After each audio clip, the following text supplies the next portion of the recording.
बिस्मिल्लाहिर्रहमानिर्रहीम। मैं हूं मुख्तार हुसैन और आज हम calculus and analytic geometry mathematics of 12th class ये हम डिस्कशन करने जा रहे हैं, जो आल पंजाब टेक्स्ट बुक बोर्ड्स को जो है ना वो फोकस कर रही है। इसका यूनिट नंबर 1 है हमारे पास function and limits.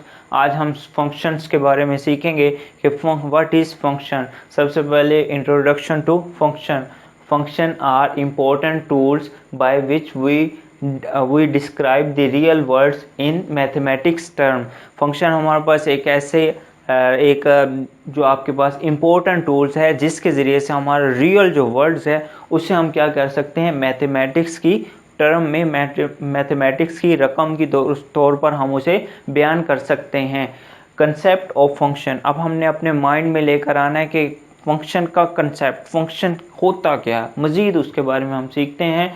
The term function was recognised by a German mathematics. German mathematics Leibniz ने सबसे पहले फंक्शन को क्या किया था, रिकॉग्नाइज किया था। To describe the dependence of one quantity on another, कि एक क्वांटिटी किस तरह से किसी दूसरी क्वांटिटी के ऊपर डिपेंड करती है, इसको उसने डिफाइन करते हुए, इसे उसे बयान करते हुए, डिस्क्राइब करते हुए उससे क्या एक चीज़ मिली, उसने एक नई चीज़ इजाद की जिसे हम क्या कहते हैं, फंक्शन।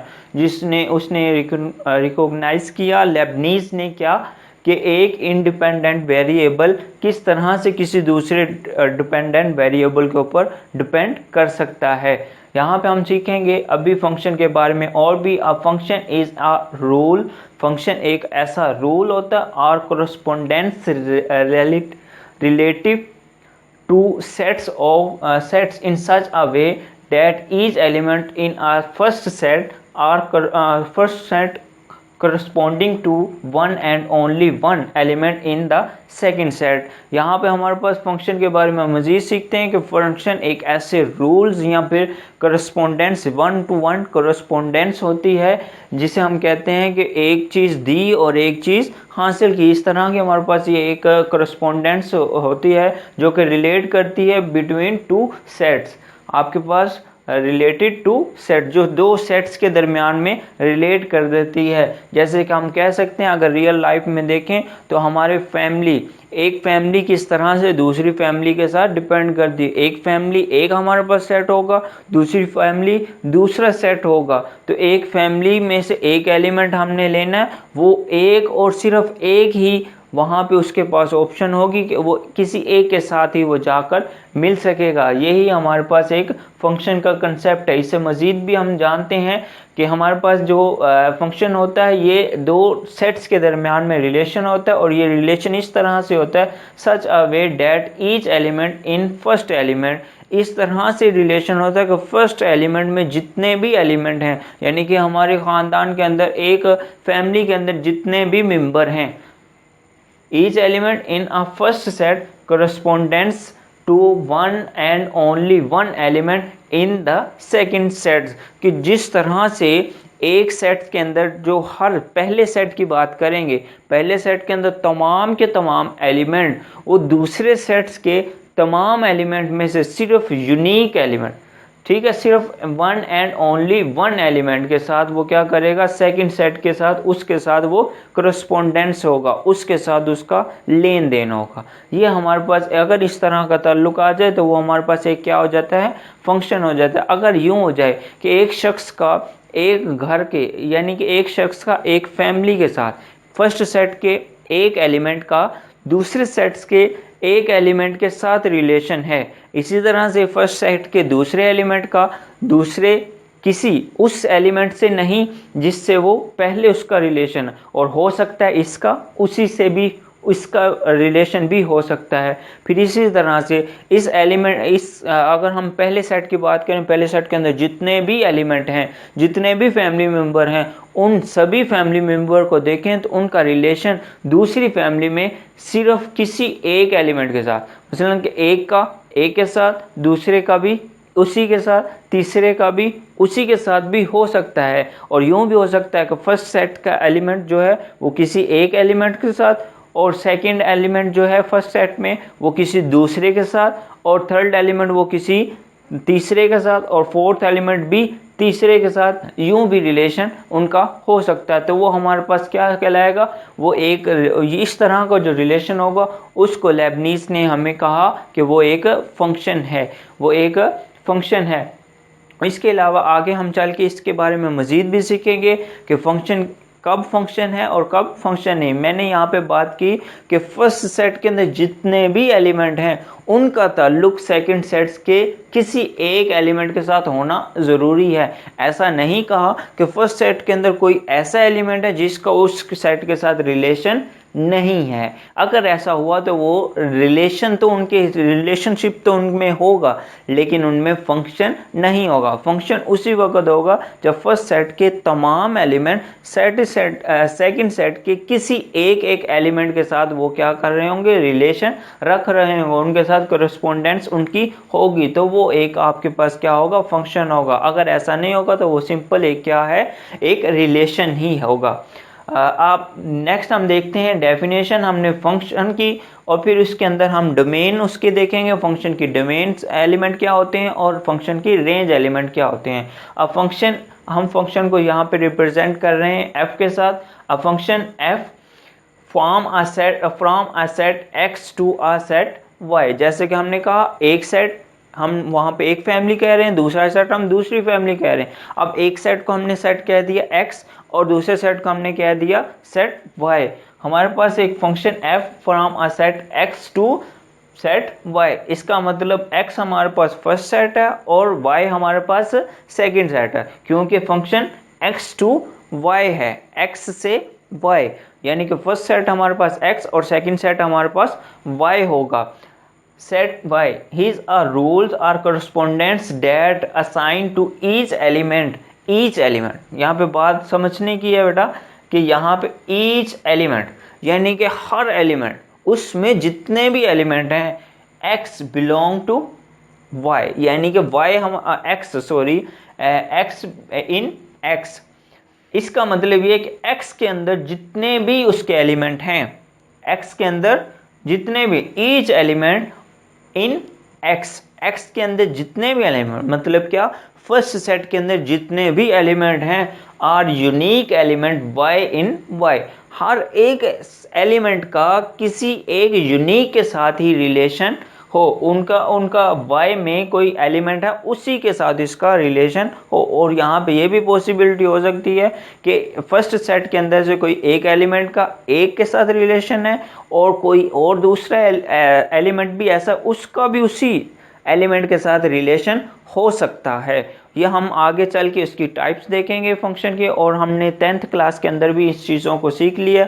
अगर आप लोगों को ये बातें नहीं समझ आ रही तो आप मेरे जो लेक्चर है 10th क्लास का उसके अंदर भी आप लोग इसको देख सकते हैं, उसको अंदर भी मैंने इसे अच्छे तरीके से समझा दिया हुआ है कि फंक्शन इनटू फंक्शन कब होगा, ऑन टू फंक्शन, रिलेशन के बारे में सबसे पहले हम सीखते हैं।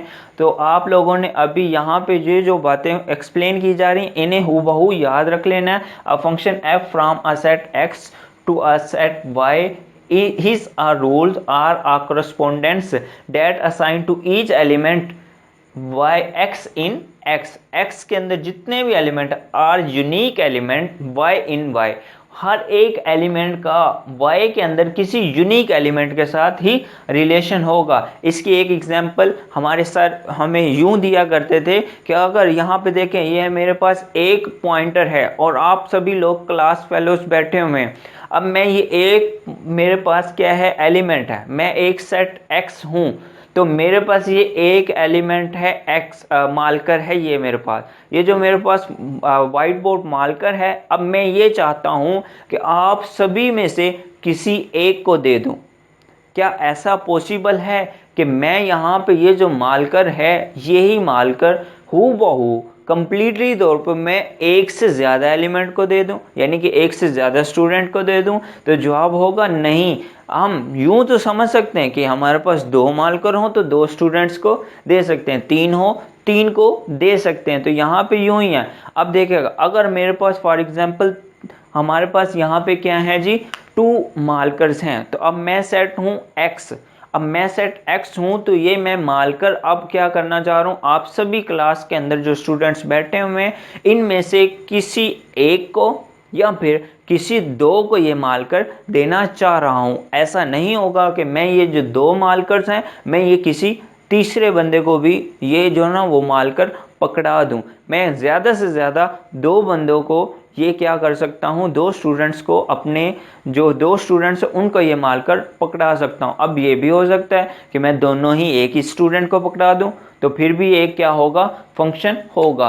अगर मैं ये भी हो सकता है कि ये मैं एक स्टूडेंट को दे दूं और ये मैं किसी दूसरे स्टूडेंट को दे दूं तो फिर भी ये एक फंक्शन होगा। यहाँ पे ये एलिमेंट हो रहा है कि मेरे पास जितने एलिमेंट थे, मेरे पास थे दो एलिमेंट, ईच एलिमेंट मेरे पास यहाँ पे कौन से हैं, ये दो मार्कर हैं। अब इस सेट के अंदर ये दो एलिमेंट हैं। अब ये चाहता है कि ये फंक्शन क्रिएट करे तो उसके लिए इसे ये दोनों मार्कर्स, अब उसके अंदर रूल्स ये है कि ये दोनों मार्कर उसने क्या करना है, स्टूडेंट्स को देने हैं। तो इसलिए ये क्या करेगा, किसी एक को ये दोनों मार्कर पकड़ा देगा, यानी कि वो y किसी यूनिक के साथ ये क्या करेगा, इसका करस्पॉन्डेंस होंगे। Each element of x has a unique element y in y, जो y के अंदर है कोई, यानी कि आप सभी स्टूडेंट्स क्या हैं, आप सेट y हैं, आपका जो इस एलिमेंट के साथ कोई एक के साथ ही उसका जो होगा वो कोरस्पोंडेंस होगा।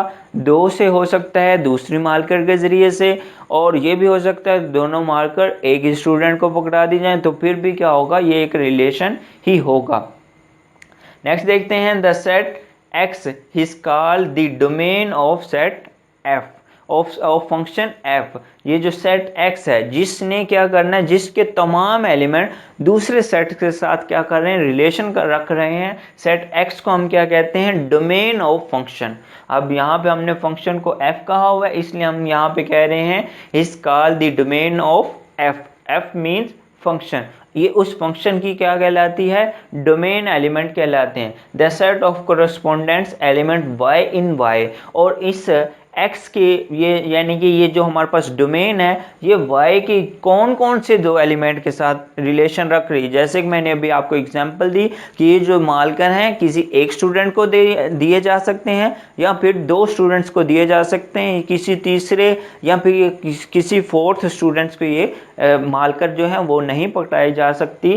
तो इसलिए ये जो दो मार्कर हैं हमारे पास सेट x की क्या है, इस फंक्शन की क्या होंगी, डोमेन होगी।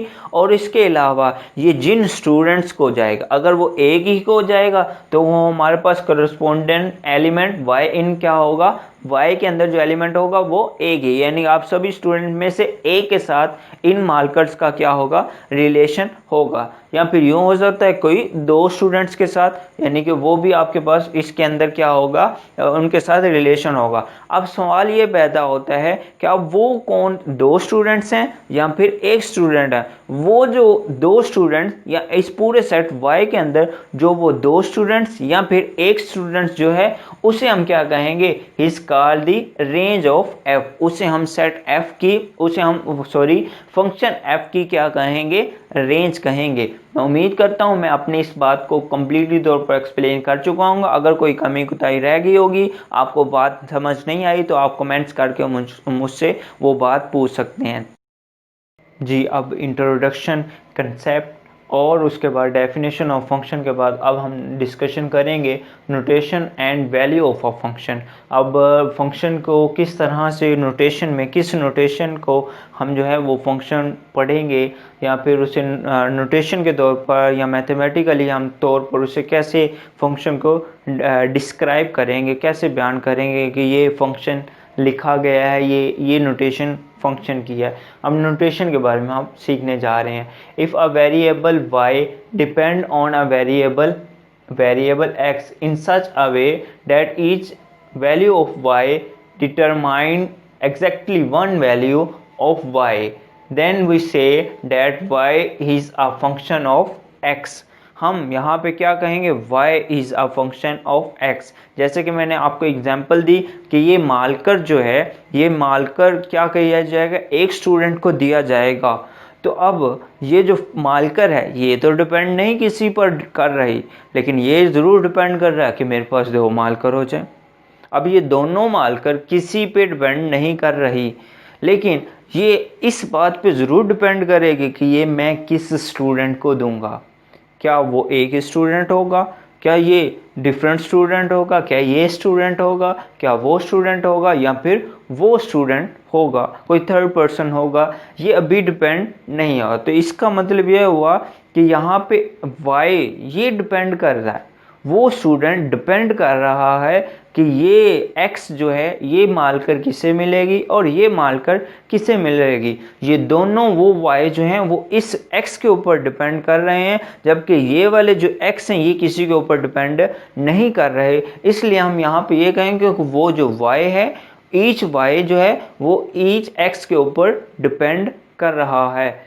यहाँ पे फिर से सुन लीजिएगा, if a variable y depend on a variable x, वो सेकंड सेट के जो एलिमेंट है ना y, वो अगर फर्स्ट सेट के एलिमेंट के ऊपर डिपेंड कर रहे हैं इन सच अ वे, इस तरह से डिपेंड कर रहे हैं that each value of y determine exactly one value of y, कि हर एलिमेंट के ज़रिए से सिर्फ एक ही वैल्यू जो है वो y की है वो डिफाइन की जाए, वो आपके पास वहाँ पे डिटरमाइन की जाए। देन वी सेड है, अगर ये कंडीशन हो जाती है कि इसकी एक एलिमेंट से सिर्फ और सिर्फ एक ही जो वैल्यू है वो सेकंड एलिमेंट के अंदर डिपेंड कर रही है, या उसको ये उसे डिफाइन कर रही है, उसे डिटरमाइन कर रही है, then we say that y is a function of x। तो फिर हम क्या कहेंगे, वो जो फाई है वो फंक्शन है x का। x क्या है, ये जो फर्स्ट सेट के अंदर एलिमेंट है वो x है, और जो सेकंड सेट के अंदर एलिमेंट है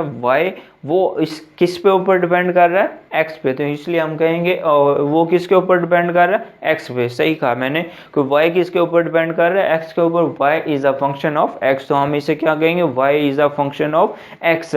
अब लेबनीज ने हमें ये तो डिफाइन कर दिया कि फंक्शन क्या होती है, एक चीज़ दूसरे चीज़ के साथ जो डिपेंडेंट, यानी कि वन इंडिपेंडेंट वेरिएबल किसी दूसरी डिपेंडेंट वेरिएबल के ऊपर डिपेंड कर रही होती है, यानी कि दो वैल्यूज़ के दरमियान में, दो इक्वेशन के दरमियान में रिलेशन के बारे में तो उसने बता दिया कि फंक्शन किस तरह का उनके दरमियान में रिलेशन हो सकता है दो सेट्स के दरमियान में। लेकिन उसने अभी हमें नोटेशन नहीं बताई कि फंक्शन को कैसे, उसने हमें स्टेटमेंट के तौर पर बयान तो कर दिया, उसने रिकॉग्नाइज तो कर दिया कि इस तरह से एक क्वांटिटी किसी दूसरी क्वांटिटी के ऊपर डिपेंड करती है। लेकिन अभी यहाँ पे उसने ये इस चीज़ को एक्सप्लेन नहीं किया, इस चीज़ को एक्सप्लेन नहीं किया कि हम मैथमेटिकली उसे फंक्शन में कैसे लिखेंगे। इसको नोटेशन को डिफाइन करने के लिए स्विस मैथमेटिक्स एलर ने इसे क्या किया था, invented a symbolically way to right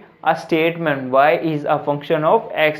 ये जो अभी हम फंक्शन पढ़ कर आ रहे हैं कि वो डिपेंडेंट वेरिएबल किस तरह से इंडिपेंडेंट वेरिएबल के ऊपर डिपेंड कर रहा है। तो इस स्टेटमेंट को जो आपने राइट करने की एक सिंबॉलिकली, एक सिंबल के तौर पर जो इन्वेंशन थी या फिर जो नोटेशन थी, वो एलर जो कि एक स्विस मैथमेटिक्स था उसने डिफाइन की थी as y this is equal to f of x। यहाँ पे y जो है ये हम देख चुके हैं कि y क्या होता है, सेकंड सेट का एलिमेंट होता है, और वो किसके ऊपर डिपेंड कर रहा होता है, x के ऊपर। x उसका इनपुट है, x जैसे ही हम उसमें इंटर करते हैं, यानी कि ये मानकर जैसे ही इस तरह से उसकी तरफ चले गई है और उसके करस्पॉन्डिंग ओनली वन जो है वो हमारे पास y जो है जो ना वो exactly one value of y जो होगी वो हमारे पास आएगी, जो कि सेकंड सेट के अंदर बिलोंग कर रही होगी। ये जो नोटेशन है y this is equal to f of x, इसे हम कैसे पढ़ेंगे, f मल्टीप्लाई बाय x नहीं, which is read as y is equal to f of x। इसे हम रीड कैसे कहते हैं, y is equal to f of f। कैसे रीड किया जाएगा जी, y this is equal to f of x। Next देखिएगा, the variable x is called independent variable. जैसे कि मैंने आपको पहले बात कर दी, ये जो है वेरिएबल, ये जो मार्कर की जिसकी मैं एग्जांपल दे रहा था, ये मार्कर हमारे पास क्या है, इंडिपेंडेंट वेरिएबल। ये डिपेंड नहीं करते कि ये किसके पास जाएंगे, ठीक है। लेकिन उसके बाद of independent variable of and the variable y is called the dependent variable. तो एक फंक्शन के अंदर फंक्शन क्या है, दरअसल दो क्वांटिटीज के दरमियान में रिलेशन है। वो दो क्वांटिटीज क्या होती हैं, एक इंडिपेंडेंट वेरिएबल और एक डिपेंडेंट वेरिएबल। और उसके बाद अब हम यहाँ पे ये देख सकते हैं जो हमारे पास फंक्शन है वो एक कंप्यूटिंग मशीन के तौर पर एक फंक्शन वर्क कर रहा होता है। कंप्यूटिंग मशीन जैसे कि अगर हम सिंपल कंप्यूटर की ही एग्जांपल ले ली जाए, कंप्यूटर में हम कीवर्ड्स के ज़रिए से, कीबोर्ड के ज़रिए से, माउस वगैरह के ज़रिए से या कैमरे वगैरह के ज़रिए से हम क्या करते हैं, इनपुट उसके अंदर इंटर करते हैं। जैसे ही हम इनपुट कंप्यूटर के अंदर इंटर करते हैं तो क्या होता है, वो इनपुट जैसे ही कंप्यूटर के अंदर चले जाता है, कंप्यूटर उसके ऊपर प्रोसेस करता है। प्रोसेस करने के बाद हमें उसका रिजल्ट एज अ आउटपुट देता है। सेम इसी तरह से अब जो हमने उसे रिजल्ट दिया, जो हमने कीवर्ड उसे दी, वो हमारे पास क्या है, इनपुट है। और जो कंप्यूटर ने उसके ऊपर प्रोसेस करके हमें एक और सिर्फ एक ही रिजल्ट देगा, वो हमारा क्या है, आउटपुट है। इसे मज़ीद समझते हैं कि अगर हमारे पास कंप्यूटिंग मशीन किस तरह से है, फंक्शन को x यहाँ पे क्या हम कर रहे हैं, x यहाँ पे हम क्या कर रहे हैं, इनपुट दे रहे हैं। x ये इनपुट दी जा रही है। जैसे ये इनपुट दी जाती है, कंप्यूटिंग मशीन उसके ऊपर क्या करती है, प्रोसेस करती है और उसके नतीजे में हमें एक आउटपुट दे देती है f ऑफ x। और ये जो आउटपुट है हमारे पास f ऑफ x, इसे हम एक सिंबल लेटर y के साथ डिनोट कर देते हैं, जिसे हमने स्विस मैथमेटिक्स जो है एलर जिसने डिफाइन किया था। ये जो आउटपुट है f ऑफ x, ये क्या आ जाएगी, इक्वल टू y है। यहाँ पे ये जो हमारे पास आउटपुट f ऑफ x है, इसे हमने क्या कह दिया, ये इक्वल टू एक सिंगल लेटर के एक सिंगल लेटर y के ये इक्वल आ जाएगी। उसके बाद इसे हम अगर मज़ीद देखें तो यहाँ पे हम इसे यूँ भी डिफाइन कर सकते हैं कि y is image of x, y is image of x या फिर y is depending on x। ये इस तरह से भी इसे डिफाइन किया जा सकता है कि y जो है वो x का इमेज है, यानी कि x एक आपके पास ऑब्जेक्ट है और y उसका क्या है, आउटपुट, यानी कि उसका इमेज है। जैसे कि अगर डिपेंडेंट वेरिएबल नहीं होगा तो इंडिपेंडेंट वेरिएबल भी नहीं होगा, जैसे कि इनपुट नहीं होगा तो आउटपुट भी नहीं होगा। इसी तरह से आपके पास जो है x जो है ये एक आपके पास एज अ ऑब्जेक्ट है और y क्या है, उस ऑब्जेक्ट का इमेज है। तो जैसे ही हम यहाँ पे देखेंगे कि सोर्स है, कोई भी सोर्स है लाइट का, तो वो हमारे पास एक कंप्यूटिंग मशीन है। अब अगर सोर्स ऑफ लाइट जो है वो डिपेंड कर रहा है किसके ऊपर, सोर्स ऑफ लाइट जो है वो अगर वो नहीं हो, और उससे पहले भी अब सोर्स ऑफ लाइट ने क्या करना, रोशनी तो पास कर रही है, लेकिन उसके बाद अगर कोई ऑब्जेक्ट है, फॉर एग्जांपल मैं अपनी ही बॉडी को ले लूँ तो ये एक क्या है, ऑब्जेक्ट है। अगर ये ऑब्जेक्ट है तो सूरज की रोशनी में आएगा तो इसका क्या होगा, इमेज बनेगा, इसकी तस्वीर बनेगा, इसके साया बनेगा। अगर ये सोर्स नहीं हो, ये कंप्यूटिंग मशीन नहीं हो, तो उसके दरमियान में वो जो है वो इनपुट तो होगा लेकिन उसका आउटपुट नहीं होगा। अगर ये सोर्स रोशनी का सोर्स नहीं हो तो जो ऑब्जेक्ट है ये तो मौजूद होगा लेकिन इसका जो आउटपुट है वो नहीं मिलेगा। यानी कि कीबोर्ड तो हमारे पास होगा, कंप्यूटर तो होगा, अगर वो वर्क नहीं करे तो उसका आउटपुट भी नहीं होगा। इसी तरह से जब हम इनपुट देते हैं किसी भी फंक्शन को तो वो हमें एक रिजल्ट देता है जिसे हम आउटपुट कहते हैं। तो इस तरह से हम इसे जो कंप्यूटर फंक्शन है इसे हम कंप्यूटिंग मशीन भी कह सकते हैं। और इसके बाद इसकी नोटेशन हमारे पास यहाँ पे आ गई है। मैं उम्मीद करता हूँ फंक्शन के बारे में आज आपने कुछ ना कुछ सीख लिया होगा। फिर भी अगर कोई बात आपको ऐसी है जो बात नहीं समझ आई तो आप मुझे कमेंट्स करके उस बात को पूछ सकते हैं। Thank you. अल्लाह हाफिज़।